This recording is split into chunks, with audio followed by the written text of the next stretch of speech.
उदाहरण देता मराठी मुस्लिम म्हणून, त्याच वेळेला झहीर मी खान हा उदाहरण नाही देखील असं ते म्हणतील असं नाही, वाटतं. ते म्हणतील असं तुम्ही शक्यता वर्तवताय. पण त्याच वेळेला झहीर खान सारखा देखील मराठी मुस्लिम आहे आपल्याकडे, अशी उदाहरणं तुम्हाला का सुचत नाही?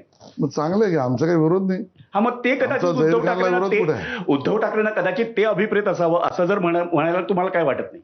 नाही, मामू प्रयोग बघितल्यावर हे वाटत नाही. एक लक्षात घ्या, तुमचा प्रश्न अतिशय उत्तम आहे.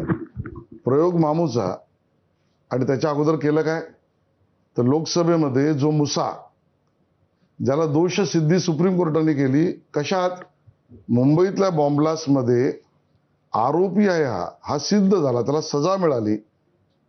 तो मतांच्या लांगुल चालण्यासाठी उद्धवजींच्या पक्षाचा प्रचार करतो. पुन्हा केवळ सुधाकर तेवढंच. बडगुजरकडे इकडे बोट दाखवता येईल आपल्याला. मुद्दा असा आहे की मुंबईच्या बॉम्बलास्टमध्ये दोष सिद्ध, आता परत तो मला आहेच डायव्हर्जन ना करायचं त्याचा नाही. संबंध याच्याशी. माझा मुद्दा वेगळा आहे. माझा मुद्दा भाजपने मराठी मुस्लिम असा केलेला नाही ना. कोणीही पक्षात येऊ दे तरी आमच्या हिंदुत्वाशी तडजोड नाही ना. आम्ही हिंदू मराठीवरनं घसरलो नाही ना. मुद्दा इथे आहे. उद्धवजी तुम्ही हे का केलं?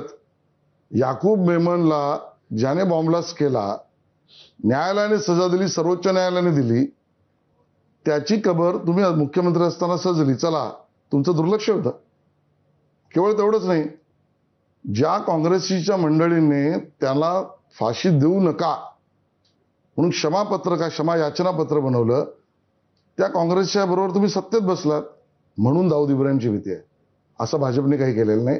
आम्ही ना विचारधारेशी कॉम्प्रोमाइज केलाय, ना राष्ट्रवाद, ना हिंदुत्ववाद, याच्याशी आमची तडजोड नाही. आशिषजी, तुमची ही जी रेस आहे ज्यामध्ये तुम्हाला पुढे यायचं आहे, तिथं रेस अशी होतीये